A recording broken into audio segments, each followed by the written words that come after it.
Welcome my dear students.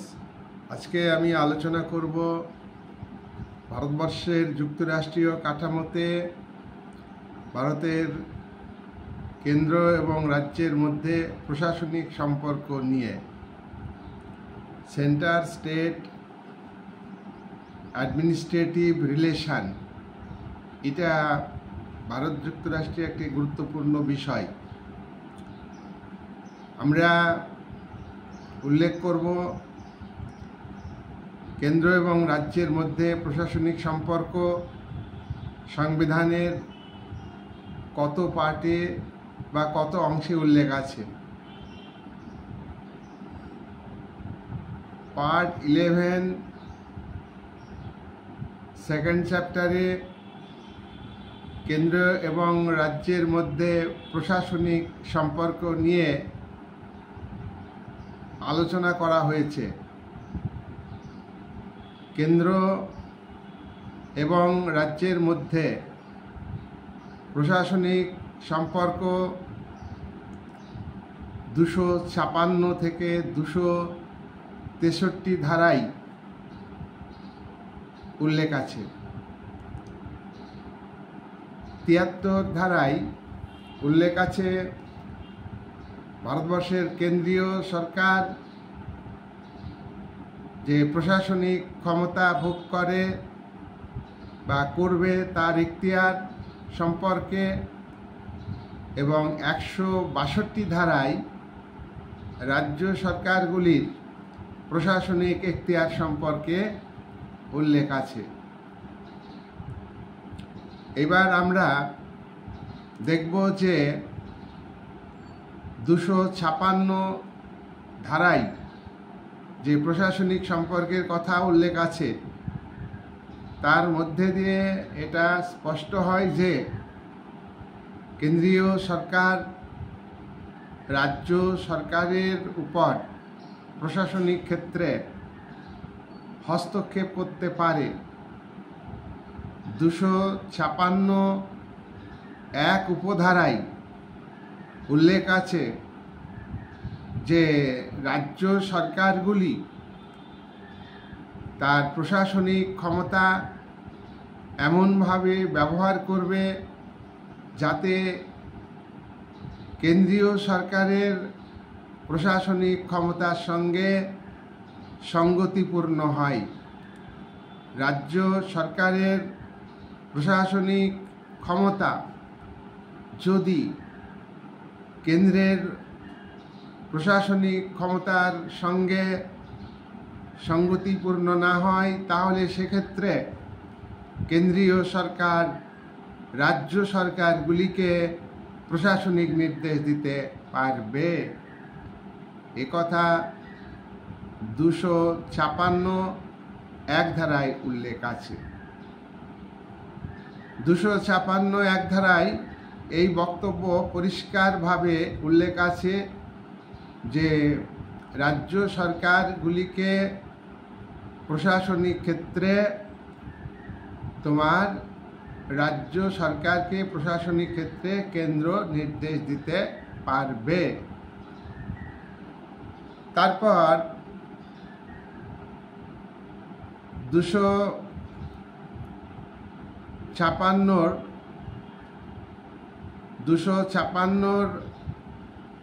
2 ধারায় বলা হয়েছে যে রাজ্যগুলি তার প্রশাসনিক ক্ষমতা এমনভাবে ব্যবহার করবে যাতে কেন্দ্রীয় প্রশাসনের ক্ষেত্রে কোনো বাধা সৃষ্টি না করে। যদি রাজ্য সরকারের প্রশাসনিক ক্ষমতা ব্যবহারের ক্ষেত্রে কেন্দ্রের প্রশাসনে বাধা সৃষ্টি করছে, তাহলে সেক্ষেত্রে কেন্দ্রীয় সরকার রাজ্য সরকারকে নির্দেশ দিতে পারবে। এক্ষেত্রে আমরা দেখব যে 256 থেকে 266 ধারাতে যেসব ক্ষমতা কেন্দ্রকে প্রশাসনিক ক্ষেত্রে দেওয়া হয়েছে এবং রাজ্যগুলিকে প্রশাসনিক ক্ষেত্রে কেন্দ্রীয় নির্দেশ দিতে পারে, তার আলোচনার ভিত্তিতে আমরা এই কথা বলতে পারি যে ভারতবর্ষ একটা নিছক রাজ্যগুলির সমন্বয়, রাজ্যগুলির সমবায়। ভারতবর্ষ একটা প্রকৃতপক্ষে যুক্তরাষ্ট্রীয় ব্যবস্থা নয়, এটা অযুক্তরাষ্ট্রীয় প্রকৃতির। সংবিধান অনুযায়ী কেন্দ্র রাজ্যকে নির্দেশ দিতে পারবে, এই বক্তব্য 257 ধারায় উল্লেখ আছে। 257 ধারায় বলা হয়েছে যে কেন্দ্রীয় সরকার রাজ্যগুলিকে প্রশাসনিক ক্ষেত্রে নির্দেশ দিবে। 257(1) ধারায় উল্লেখ আছে প্রত্যেকটা রাজ্য সরকার তার প্রশাসনিক ক্ষমতা প্রয়োগ করবে। এই প্রয়োগ করার ক্ষেত্রে রাজ্য সরকার খেয়াল রাখবে যে কেন্দ্রের প্রশাসনিক ক্ষমতা ব্যবহারের ক্ষেত্রে যাতে কোনো রকমের বাধা সৃষ্টি না করে। যদি বাধা সৃষ্টি করে তাহলে কেন্দ্রীয় সরকার তোমার রাজ্য সরকারকে, যে রাজ্য সরকার কেন্দ্রের প্রশাসনিক ক্ষমতার সঙ্গে বা প্রশাসনিক ক্ষমতাকে বাধা সৃষ্টি করছে এমনভাবে তার রাজ্যের প্রশাসন পরিচালনা করে, তাহলে সেক্ষেত্রে সেই রাজ্যের জন্য কেন্দ্র প্রশাসনিক নির্দেশ দিতে পারবে। 257(2) ধারায় বলা হয়েছে, 2 উপধারা, জাতীয় স্বার্থে এবং সামরিক স্বার্থে, জাতীয় স্বার্থে এবং সামরিক স্বার্থে প্রত্যেকটা রাষ্ট্র, প্রত্যেকটা রাজ্যকে কেন্দ্রীয় সরকার তোমার নির্দেশ দিতে পারবে। জাতীয় স্বার্থে যোগাযোগ ব্যবস্থার উন্নতি, যোগাযোগ ব্যবস্থার রক্ষণাবেক্ষণ ইত্যাদির ব্যাপারে কেন্দ্রীয় সরকার প্রত্যেক রাজ্যকে যোগাযোগ ব্যবস্থার রক্ষার দায়িত্ব রক্ষার ব্যাপারে রাজ্য সরকারকে নির্দেশ দিতে পারবে। এই বক্তব্য 257(2) ধারায় উল্লেখ আছে। 257(3) উপধারা, 257(3) উপধারায় কি আছে? 257(3) উপধারা অনুযায়ী প্রত্যেক রাজ্যে যে রেলপথ আছে, প্রত্যেক রাজ্যে যে রেলের সম্পদ আছে, সেই রেলপথ সংরক্ষণের দায়িত্ব এবং রেলের সম্পদ রক্ষার দায়িত্ব রাজ্যকে দিতে পারে। রাজ্য সেই নির্দেশ মেনে চলতে বাধ্য। 257(3) ধারায় এই বক্তব্য উল্লেখ আছে যে রাজ্যের রেল লাইন প্রোটেকশনের দায়িত্ব রাজ্যকে রক্ষা করতে হবে। 257(2) এবং 257(3) অর্থাৎ 257 উপধারা 2-এ কি বক্তব্য আছে? যে রেলপথ নির্মাণ এবং রেলপথ রক্ষার দায়িত্ব রাজ্যকে পালন করতে হবে। এবং 257(3) ধারায় বলা আছে রেল লাইনকে রক্ষা করতে হবে। এ ব্যাপারে রাজ্য সরকারের যে অতিরিক্ত ব্যয় হবে সেই ব্যয় কেন্দ্র বহন করবে। এই ব্যয়ের ক্ষেত্রে কেন্দ্র এবং রাজ্যের মধ্যে যদি কোনো বিরোধ দেখা দেয়, সেই বিরোধের মীমাংসা হবে সুপ্রিম কোর্টের প্রধান বিচারপতির দ্বারা গঠিত সালিসি ব্যবস্থার মাধ্যমে। সেই সালিসি ব্যবস্থার মাধ্যমে যে ব্যয় নির্ধারণ হবে সেই ব্যয়কে রাজ্য সরকার মেনে নেবে।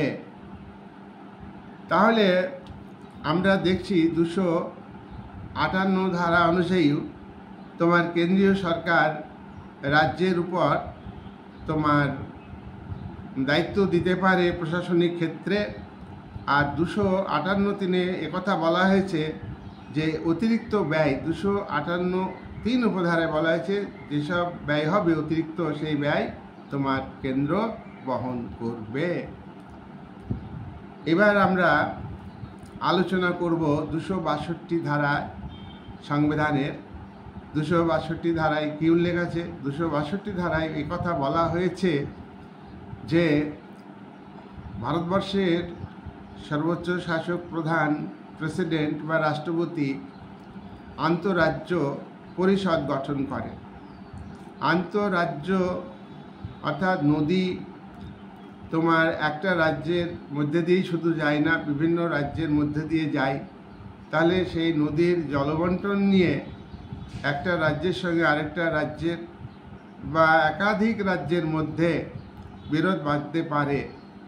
এই বিরোধের ক্ষেত্রে 262 ধারায় বলা হয়েছে যে এই জলবন্টনের যে বিরোধ, জল সম্পদের মধ্যে যে বিরোধ, জল সম্পদকে কেন্দ্র করে এই বিরোধের মীমাংসা করবে তোমার রাষ্ট্রপতির দ্বারা গঠিত একটা আন্তঃরাজ্য পরিষদ। এই আন্তঃরাজ্য পরিষদ এটা খুবই গুরুত্বপূর্ণ। আবার এই আন্তঃরাজ্য পরিষদ গঠনের ক্ষেত্রে আমরা দেখছি যে রাষ্ট্রপতির ভূমিকা আছে। এক্ষেত্রে কেন্দ্রীয় প্রাধান্য প্রতিষ্ঠিত হতে পারে। 262(1) ধারায় এই জলবন্টন নিয়ে বিরোধের কথা উল্লেখ আছে।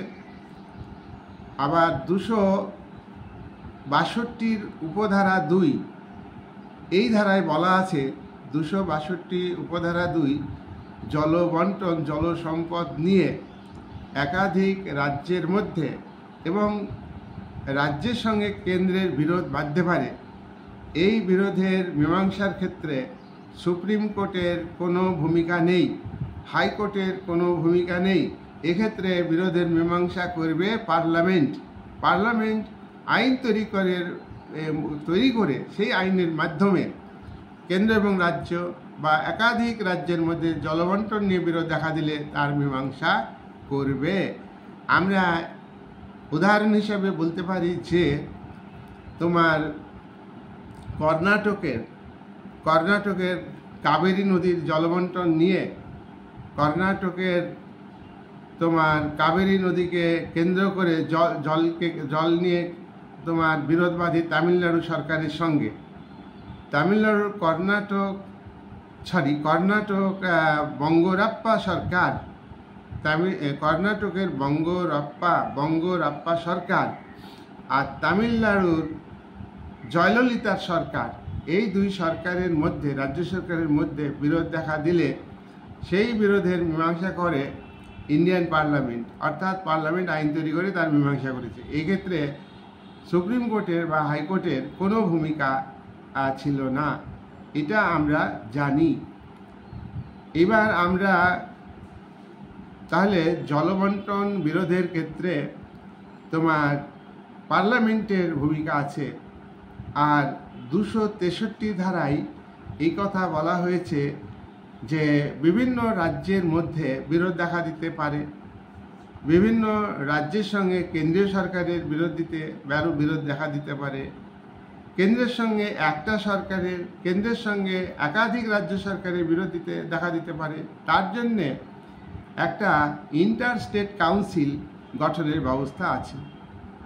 তো ইন্টারস্টেট কাউন্সিল গঠনটা কে করবে? ইন্টারস্টেট কাউন্সিল গঠন করবে তোমার ভারতবর্ষের রাষ্ট্রপতি।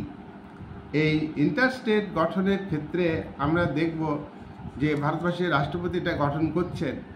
এখানে ইন্টারস্টেট কাউন্সিলে প্রত্যেকটা রাজ্যের মুখ্যমন্ত্রীরা থাকেন।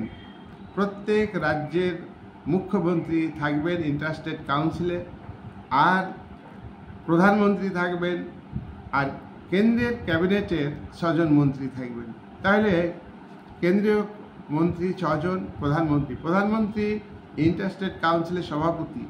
তাহলে এই ক্ষেত্রে বিভিন্ন রাজ্যের মধ্যে যে বিরোধ তোমার দেখা দেয়, আন্তঃরাজ্য পরিষদ বাংলায় বলে, এই বিরোধ আন্তঃরাজ্য পরিষদই বিরোধের মীমাংসা করবে। একাধিক রাজ্যের মধ্যে এই বিরোধের মীমাংসা করে থাকে। তাহলে আমরা দেখতে পাচ্ছি যে ভারতবর্ষের কেন্দ্র এবং রাজ্যের মধ্যে যে প্রশাসনিক সম্পর্ক, তোমার অ্যাডমিনিস্ট্রেটিভ রিলেশন, সেক্ষেত্রে 262 ধারায় যে বক্তব্য আছে, 263 ধারায় যে বক্তব্য আছে, এই বক্তব্যের মধ্যে দিয়ে কেন্দ্র এবং রাজ্যের মধ্যে সমন্বয় সাধনের কথা বলা হয়েছে এবং কেন্দ্র এবং রাজ্যের মধ্যে পারস্পরিক সহযোগিতার মধ্য দিয়ে তোমার সম্পর্ক নির্ধারিত হবে। তাহলে এক্ষেত্রে আমরা দেখছি যে এটা ভারতবর্ষের এই যে 262 এবং 263 ধারার বক্তব্য অনুযায়ী ভারতবর্ষকে আমরা সহযোগিতামূলক যুক্তরাষ্ট্রীয় কাঠামো বলতে পারি। তাহলে সহযোগিতামূলক যুক্তরাষ্ট্র মানে কেন্দ্র তোমার কিছুটা সহানুভূতির সহানুভূতির চোখে দেখবে রাজ্যকে, আবার রাজ্য কিছুটা তার নিজের জায়গায় থেকে সরে গিয়ে কেন্দ্রের বক্তব্যকে গুরুত্ব দেবে। তাহলে এই একটা বিষয় আমরা পরিষ্কার বুঝতে পারলাম 262 এবং 263 ধারা। আর 256 ধারাতেও আমরা দেখছি যে কেন্দ্র এবং রাজ্যের প্রশাসনিক সম্পর্কের ক্ষেত্রে কেন্দ্রের প্রাধান্যটা বেশি। আর 257 তো পরিষ্কার বোঝা যায় যে 257 তোমার এখানে পরিষ্কার বোঝা যাচ্ছে যে কেন্দ্রের কর্তৃত্ব রাজ্য প্রশাসনের উপরে রয়েছে। আরেকটি ধারা আমার বাদ গিয়েছে, এখন আমি উল্লেখ করছি 258 ধারা। 258 ধারাতেও তোমার রাজ্য এবং কেন্দ্রের মধ্যে যে প্রশাসনিক ক্ষমতা, সেক্ষেত্রে তোমার 258 ধারা অনুযায়ী এখানে তোমার সেন্ট্রালের অর্থাৎ কেন্দ্রের প্রাধান্য বা আধিপত্য রয়েছে। এক্ষেত্রে ধরো সংবিধান অনুযায়ী শর্ত সাপেক্ষে হতে পারে, কেন্দ্রের সঙ্গে শর্ত আরোপ করে, রাজ্যকে শর্ত আরোপ করে, বা শর্তহীনভাবেও হতে পারে। পার্লামেন্ট রাজ্য প্রশাসনের এখতিয়ারে প্রবেশ করতে পারবে। তাহলে কেন্দ্রীয় সরকার 258 ধারা অনুযায়ী কেন্দ্রীয় সরকার রাজ্য প্রশাসনের এখতিয়ারে তোমার কাজ করতে পারবে। রাজ্য প্রশাসনের এখতিয়ারে তোমার মানে রাজ্য প্রশাসনের এখতিয়ারে রাজ্য সরকার আধিকারিকদের কেন্দ্রীয় সরকার নিয়ন্ত্রণ করতে পারবে। এটাও কিন্তু কেন্দ্রের আধিপত্য প্রতিষ্ঠার ধারা 258 ধারা। এখানে কেন্দ্রীয় সরকার রাজ্য সরকারি কর্মচারীদের নিয়ন্ত্রণ করতে পারে। রাজ্য প্রশাসনের এখতিয়ারে কেন্দ্রীয় প্রশাসনের দায়িত্ব তোমার রাজ্য প্রশাসনের যারা অফিসার আধিকারিক রয়েছেন তাদেরকে দিতে পারে। এটা 258 ধারায় উল্লেখ আছে। তাহলে আমরা দেখছি যে ভারতবর্ষে কেন্দ্র এবং রাজ্যের মধ্যে যে সম্পর্ক, সেক্ষেত্রে আমরা সামাপ করে মনে রাখবো যে 273 ধারা হচ্ছে কেন্দ্রীয় প্রশাসনের এখতিয়ার, আর 162 ধারা হচ্ছে রাজ্য প্রশাসনের এখতিয়ার। আর আমরা উল্লেখ করেছি 256 থেকে 263 ধারায় তোমার যে বক্তব্য, তাতে ভারতবর্ষকে রিয়াল যে ফেডারাল স্ট্রাকচার এটা আমরা বলছি না, এটা যুক্তরাষ্ট্রীয় কাঠামো, এটা রাজ্যগুলির সমবায় মাত্র, এই সমস্ত কথা আমরা আলোচনা করলাম। আর কেন্দ্রের যে আধিপত্য সেটা আমরা আলোচনা করেছি। কিন্তু 262 এবং 263 ধারা অনুযায়ী দেখা যাচ্ছে যে সমবায়মূলক এটা সহযোগিতামূলক যুক্তরাষ্ট্রের কথা বলা হচ্ছে। এইবার আমরা দেখব যে রাজ্য এবং কেন্দ্রের মধ্যে যে প্রশাসনিক সম্পর্ক, সেখানে তোমার প্রবল কেন্দ্র প্রবণতা লক্ষ্য করি। সেই বিভিন্ন ধারায় আমরা সেই বক্তব্যগুলো তুলে ধরব। প্রথমে আমরা দেখব যে কেন্দ্রের যে প্রবণতা রাজ্য প্রশাসনের উপর যে নিয়ন্ত্রণ কেন্দ্রীয় প্রশাসনের, তা আমরা প্রথমেই উল্লেখ করব 339(2) ধারা। 339(2) ধারায় বলা হয়েছে যে রাজ্যে যেসব তপশিলি জাতি এবং উপজাতি আছে, যেসব তপশিলি জাতি অর্থনৈতিক, সামাজিক, রাজনৈতিক, শিক্ষার দিক থেকে পিছিয়ে পড়া জাতি, আরও পিছিয়ে পড়া শিক্ষা, রাজনৈতিক, অর্থনৈতিক দিক থেকে উপজাতি, তাদের যে উন্নতি, সেই উন্নতি যদি ঠিকঠাক না হয়, তাহলে কেন্দ্রীয় সরকার প্রশাসনিক নির্দেশ দিবে সেই রাজ্যকে তফসিলি জাতি উপজাতিদের উন্নতির জন্য। এটা 339(2) ধারা। তাহলে এটা কেন্দ্র রাজ্য প্রশাসনকে নির্দেশ দিচ্ছে, এটা কেন্দ্র প্রবণতা। নাম্বার 2, 350 ধারা। 350 ধারায় কি বলা হয়েছে? সংখ্যালঘু ভাষাভাষী, মানে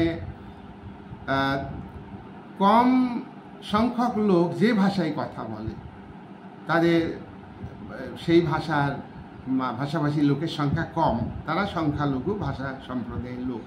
তাদের শিশুদের প্রাথমিক শিক্ষা বিস্তারের জন্য সংখ্যালঘু ভাষাভাষীদের শিশুদের শিক্ষার উন্নতির জন্য তোমার কেন্দ্রীয় সরকার রাজ্য সরকারকে নির্দেশ দিতে পারে। এটা কত ধারায় উল্লেখ আছে? 350 ধারায়। নাম্বার 3 নম্বর পয়েন্টে আমরা বলবো যে 351 ধারা। 351 ধারাতেও আমরা দেখব যে কেন্দ্র প্রবণতা কোন বিষয়ে। দেখো, হিন্দি ভাষার মাধ্যমে ভারতবর্ষের মধ্যে জাতীয় ঐক্য আনতে হবে। বহু ধর্মের মানুষ বসবাস করে, বিভিন্ন অঞ্চলে বিভিন্ন ধরনের সংস্কৃতি রয়েছে, বিভিন্ন ধর্মের মানুষ রয়েছে, বিভিন্ন ভাষাভাষীর মানুষ রয়েছে। তার মধ্যে হিন্দিকে ভারতবর্ষে গুরুত্ব দেওয়া হয়েছে এবং হিন্দি ল্যাঙ্গুয়েজটাকে ডেভেলপ করতে হবে। এই হিন্দি ল্যাঙ্গুয়েজকে ডেভেলপ করার ব্যাপারে কেন্দ্রীয় সরকার প্রত্যেক রাজ্য সরকারকে বা যে কোনো রাজ্য সরকারকে নির্দেশ দিতে পারে। এটা 351 ধারায় উল্লেখ আছে। 4 নম্বর পয়েন্টে আমরা বলবো যে 352 ধারা। এই ধারাতে তোমার ভারতবর্ষের রাষ্ট্রপতির জরুরি অবস্থার কথা উল্লেখ আছে। 352 ধারা অনুযায়ী ভারতবর্ষে কোনো বিদেশি শত্রু আক্রমণ করেছে, বিদেশি শত্রু আক্রমণ করতে পারে, আশঙ্কা আছে, করেছে বা করতে পারে, আভ্যন্তরীণ ক্ষেত্রে শান্তি শৃঙ্খলা বিঘ্নিত হয়েছে, কোনো মতেই কন্ট্রোল আসছে না, আইনের অনুশাসন প্রতিষ্ঠা করা সম্ভব হচ্ছে না, তখন ভারতবর্ষের রাষ্ট্রপতি তোমার জাতীয় জরুরি অবস্থা বা আপৎকালীন জরুরি অবস্থা ঘোষণা করতে পারেন। এই জরুরি অবস্থার সময়ে প্রত্যেক রাজ্যেরই ক্ষমতা কেন্দ্রের হাতে চলে যায়। তখন আর ভারতবর্ষ তোমার যুক্তরাষ্ট্র থাকবে না। তাই প্রশাসনিক যে ক্ষমতা পুরোটাই কেন্দ্রের হাতে চলবে। তখন রাজ্য সরকারের সমস্ত ক্ষমতা বাতিল হয়ে যাবে, রাজ্য সরকার বাতিল হয়ে যাবে, সব ক্ষমতা রাষ্ট্রপতির নির্দেশে চলবে, মূলত কেন্দ্রীয় মন্ত্রিসভার দ্বারা পরিচালিত হবে।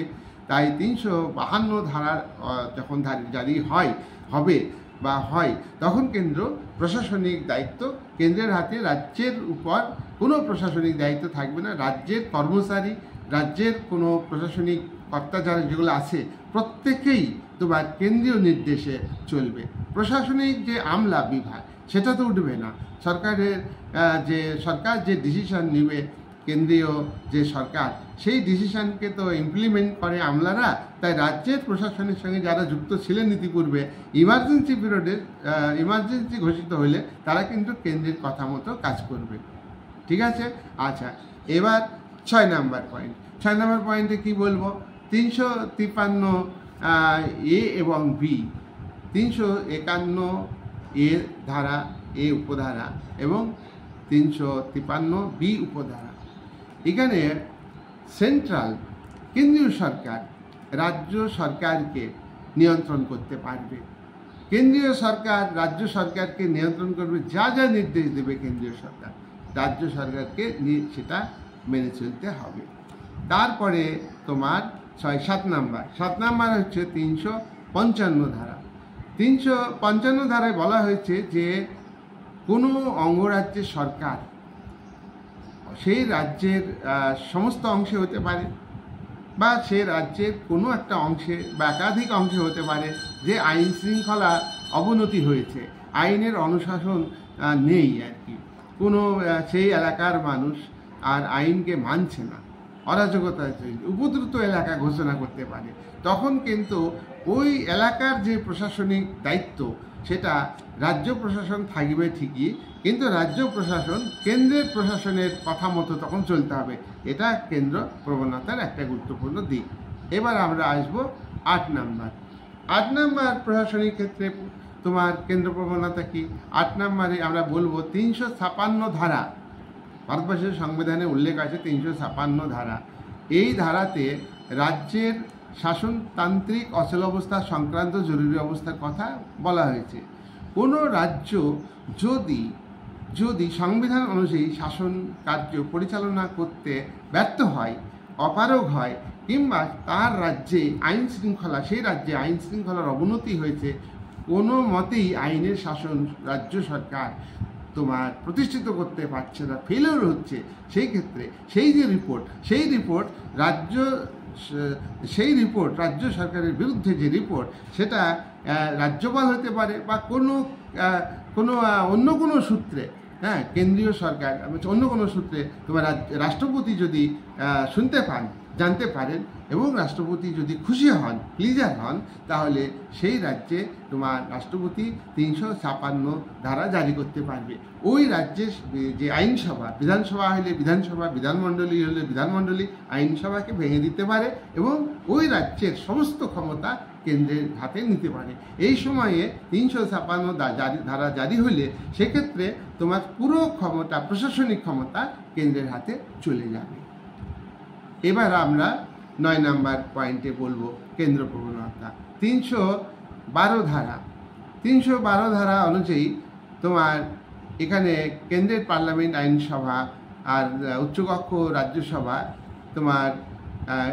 তোমার অল ইন্ডিয়া সার্ভিস সৃষ্টি করতে পারে, তোমার কেন্দ্রীয় রাষ্ট্রকৃত কর্মচারী তোমার তৈরি করতে পারে, মানে পদ তৈরি করতে পারে, এবং সেখানে সেই অল ইন্ডিয়া সার্ভিস তোমার যারা করে আর কি, সেই অল ইন্ডিয়া সার্ভিস তোমার তাদের রাজ্যে নিযুক্ত করা হয়, এবং তাদের যে মানে খরচ হয়, তাদের বেতনও তোমার রাজ্য সরকারকে দিতে হয়, কিন্তু তাদের যে আর কি, তাদের চাকরির শর্ত, বেতন, কাঠামো সবটাই কিন্তু কেন্দ্র ঠিক করে দেয়।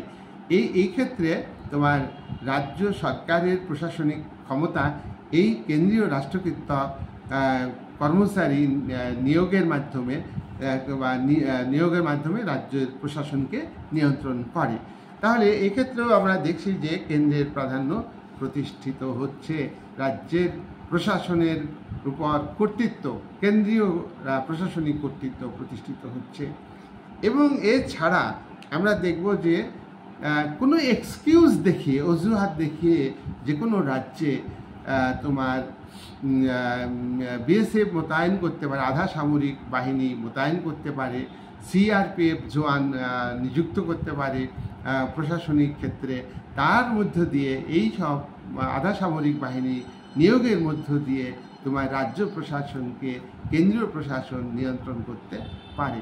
তাহলে আমরা আজকের ভিডিওতে আমরা আলোচনা করলাম যে কেন্দ্র এবং রাজ্যের মধ্যে প্রশাসনিক রিলেশন, সেন্টার স্টেট অ্যাডমিনিস্ট্রেটিভ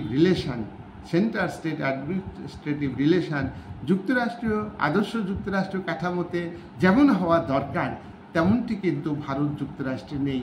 প্রশাসনিক ক্ষেত্রে আমরা দেখছি যে কেন্দ্রের নিয়ন্ত্রণ, কেন্দ্রের কর্তৃত্ব রাজ্য প্রশাসনের উপর। আমরা দেখেছি আইনগত সম্পর্ক বন্টনের ক্ষেত্রে, আমরা দেখেছি আইন তৈরি করার ক্ষেত্রে কি মানে ক্ষমতা আছে।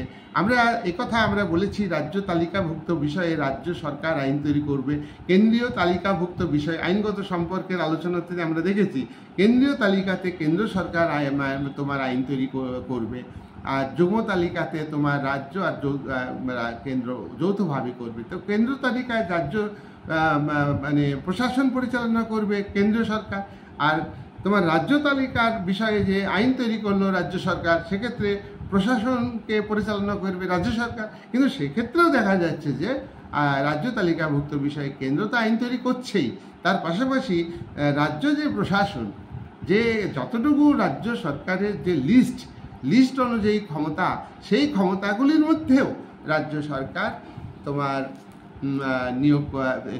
নিয়ন্ত্রণ করছে। তাই সব মিলে আমরা বলবো যে প্রশাসনিক ক্ষেত্রে কেন্দ্র অত্যন্ত আধিপত্য বিস্তার করে ভারতীয় যুক্তরাষ্ট্রে। রাজ্যগুলির ক্ষমতা, প্রশাসনিক ক্ষমতা খুবই নগণ্য।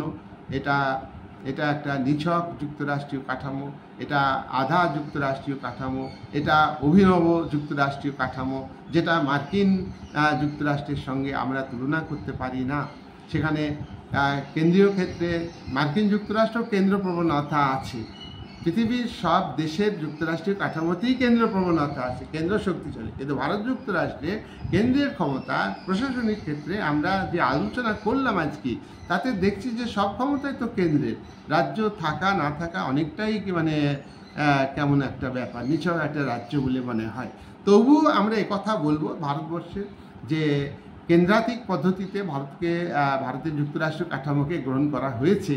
তো এই ব্যবস্থাতে কেন্দ্রকে শক্তিশালী করতে হবে। ভারতবর্ষে বিচ্ছিন্নতাবাদ আছে, ভারতবর্ষে বহু ভাষাভাষীর মানুষ আছে, বিভিন্ন সংস্কৃতির মানুষ আছে, বিভিন্ন ধর্মের মানুষ আছে।